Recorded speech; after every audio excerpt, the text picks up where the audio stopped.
Good morning, Rachel. Good morning. Thanks for being here. Thank you so much for having me here. Could you let us know who are you? So I'm Rachel. I'm from the UK, and I am a qualified CBT and hypnotherapist. And I also include some acceptance and commitment therapy in the mix of what I offer. And What is the difference this therapy with the other ones, and what issues help us to address? yeah, CBT is long way known as cognitive behavioral therapy. So this is cognitive, it's our brain. It's about our thoughts. It connects then with the behavior part of our actions and what we do and how they're connected. And it also links with our feelings. So it's kind of this triangle that we see. And it might be that somebody is feeling that one part of this triangle of the thoughts, the feelings, or the behavior just isn't feeling good for them. And then it's an investigation into how the three are connected. Somebody is feeling, let's say in a workplace, anxious about a meeting that's coming up. And it's a pattern where they know when they start to feel anxious in this way about this particular kind of meeting, that's their feeling about it. And then their behavior might be to procrastinate, try and avoid thinking about the meeting or preparing for the meeting because it just feels like the anxiety is growing. Or it could be even like an inner critic comes out and they feel this negative self-talk. Why are you feeling like this? Kind of this cycle goes on. And then, so we've covered the feeling, the behavior, and then the thought of they are going to think I'm not capable. They're going to think I'm not good at my job. And this just becomes an unhealthy cycle. So with CBT, we investigate what's going on, the link between them, and challenge it. So we think, is this true? Is it true that they're going to think that? And is it true? You've got this inner critic saying you're not capable. Is that true? Let's think about the evidence. And what is a healthier way to deal with it? And this can't just tell myself, I'm going to do it. Like, it's got to be coming from inside or something that genuinely feels like a voice internally that they would say to themselves when they're in a healthy space without the anxiety. So CBT in a nutshell is having an issue, investigating it. It's usually a 4-step process. And this is the first step, investigation. What's going on with that triangle of thoughts, feelings, behaviors? Then it's a little bit more investigation with a bit of a challenge when it comes to the cognitive side. So the thoughts, we start with the thoughts because the thoughts always lead behavior. So we'll investigate what's going on with the thoughts and where would we like them to get to. Then we investigate and challenge the behavior. So the behavior could be that procrastination, it could be that inner critic, so many different things that are so universal to so many people. And we challenge that and figure out what's a healthier version. What would you like to do instead in that moment? And we create a plan of how do we get you there. It's really practical, it's structured, and it's all based on real skills that you can use and apply in real life. So different types of therapy, sometimes they're quite long. It can be talk therapy, it can be really going into the past. CBT is really quite like, here's our issue, here's our plan, let's get there. And there's always room for flexibility. Someone's having a really stressful week about something completely different. There's always space for that because that's life. But generally, it's kind of like, let's get you to where you want to be.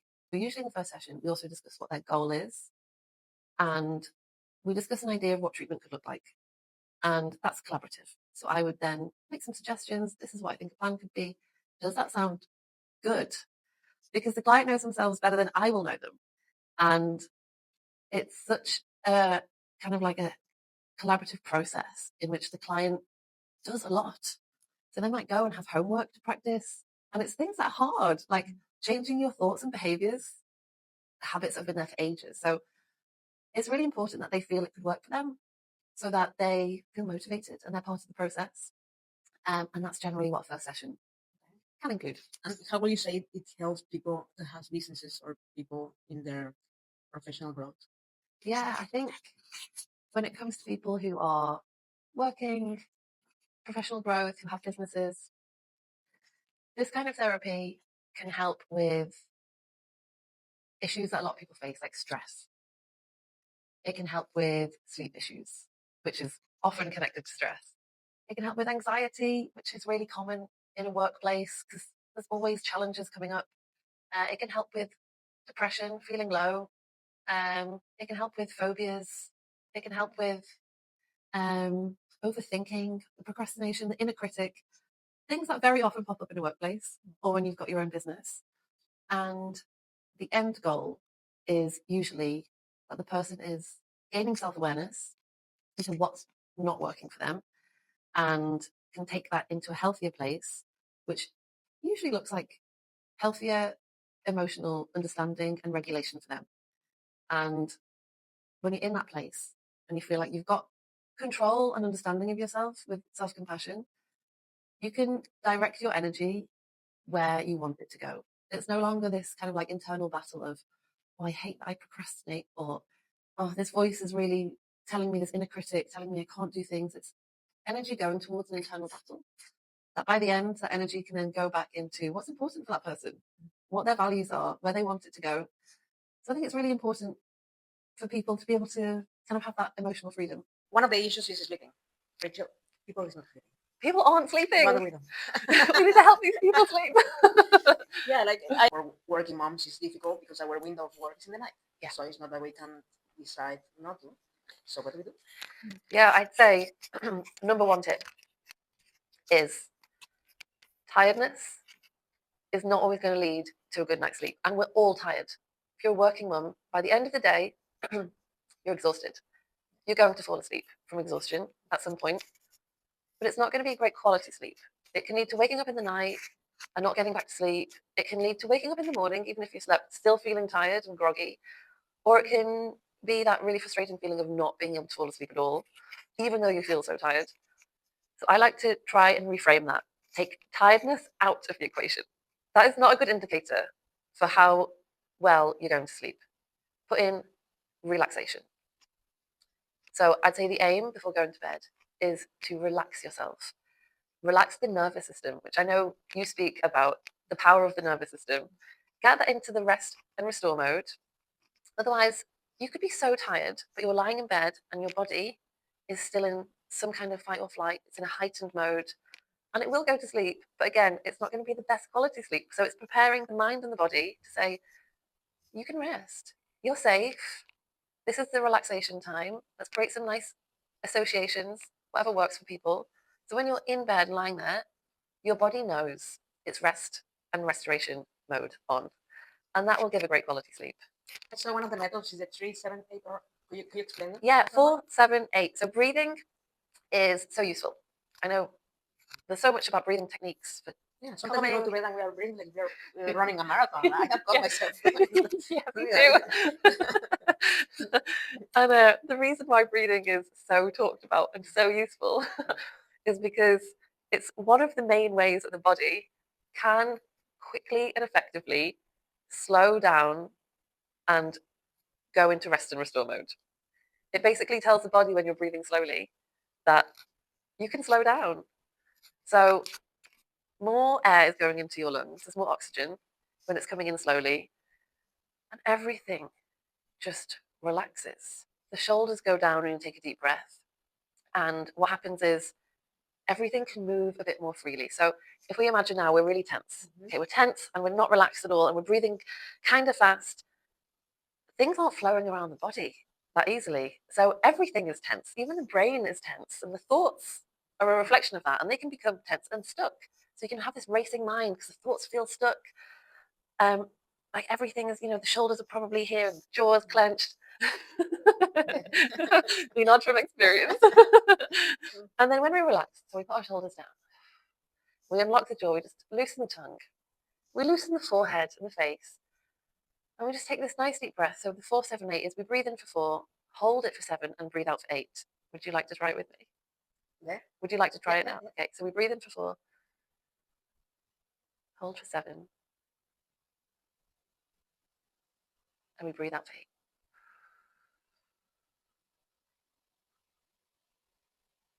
Can you already feel the difference from one breath? Yeah. So some tips are to breathe into the bottom of the lungs. So the breath goes all the way down and fills the lungs. How many times? You can do this like 3-5 times, however many times that feels nice. But generally, yeah, so you're just not noticing anymore. Generally, after a few breaths, you already feel the difference. Yeah. And it's also a bit of an effort to do because it's not natural breathing. So you breathe in for 4 and you feel, if you even feel the side of your body and you can feel the lungs expand outwards. And then hold there for 7. It's quite some effort. And out through the mouth really slowly for 8.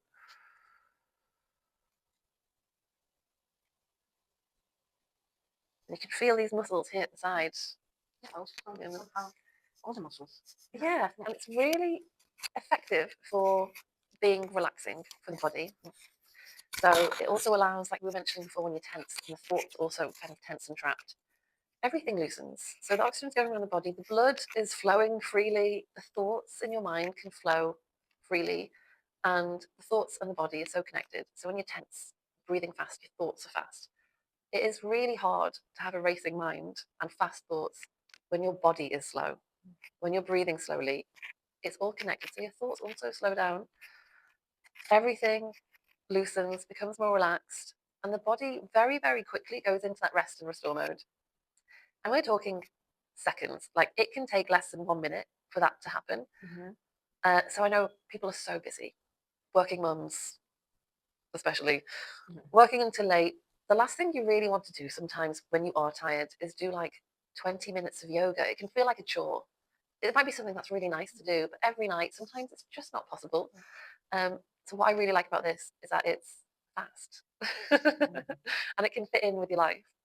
Yeah, and then what will be the don't before going to bed to have a good quality rest? Great question. Honestly, I think it depends for every person. So there are some things that are like, sleep hygiene. There's usually a list where it'll say, don't drink coffee before bed. Some people it's affected. Some Yeah. Some people can drink coffee and go to sleep. They sleep like for 3 days. I don't know how. Yeah, I wouldn't sleep for 3 days either, but good for them. There's a whole list of don'ts. Could you number like 5? Yeah, drinking coffee, don't. Then people say, like, don't do vigorous exercise before bed because again, that's like the heart rate's going up and you're getting all kind of moving and the body is getting into this kind of like energetic mode. Don't, if you're sensitive to kind of like emotional things, don't watch something really intense on TV. If you're kind of like very easily affected by horror, don't watch a horror film before you go to sleep. Or the news. Or the news, yeah, which is sometimes like horror film. In some countries, yeah, like mine. Yeah, sadly so. I would say a don't. There's one that you don't really have much control over sometimes, but try not to have an argument with your husband or your partner or someone close to you because it's really hard to relax in the middle of an argument with someone. Obviously, you don't always have control of this. These things happen in life. And sometimes you are going to bed thinking, oh, like this is not resolved. But try not to. I mean, we try. We can't always choose the timing of arguments, but Tomorrow, yeah, put it in your calendar as soon as you wake up. Okay, at least we know why. If we have an argument, why we're not. Yeah.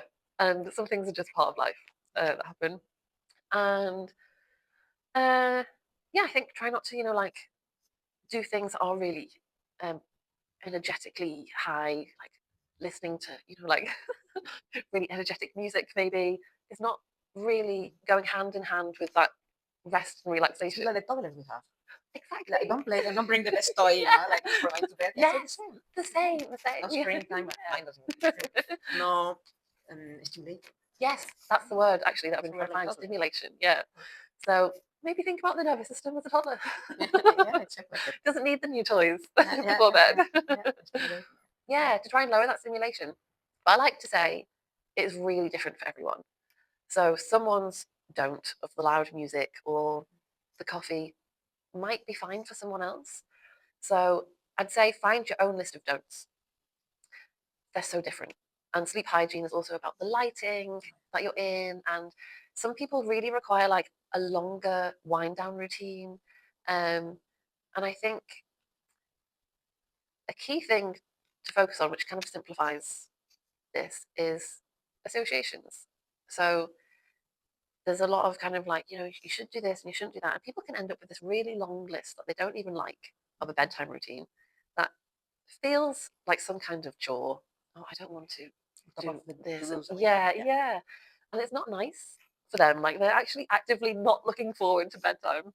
Okay. So it's about finding also a routine that you like to do. That does include some relaxation. But I think the associations, to go back to what I started saying, is important because the body and the mind have things that they will associate with rest and relaxation and the nervous system going into rest and restore mode and sleep. So if you have your routine, 5 minutes long, 10 minutes long, however long fits in a busy life, over time, the body will recognize more and more that this is associated with resting, relaxing, and sleep. We can also have awake associations. So it could be looking at the phone, something people might do in the morning. They feel awake, they're used to kind of checking the time and then maybe checking their messages. And the body and the mind will start to associate that with being awake. So that's something to bear in mind if it's 3 a.m., you wake up, you look at your phone, and then the body is feeling awake and it's hard to get back to sleep. It's, I think, an easy way to look at why some things happen and to make some small changes of just focusing on what is my association. It can take minutes, but it's something that everyone knows they can apply at whatever time of evening or in the middle of the night that can work for them. I saw sleepiness is basic. It's fundamental. Yeah. For anything we're going to do, from not just strategy, but from just behavior normal. Yeah, yeah. Feeling like a human, Yeah. feeling like the person you like to be. Yeah, basic human need. Absolutely. Thank you so much, Rachel. Where Thank can we you. find you if we need your help? You can find me on Instagram. I am therapy.with.rachel. And my website is Therapy with Rachel Forster. And I'd be happy to hear from everyone. Thank you so much. Thank you for sharing your knowledge. Thank you so much.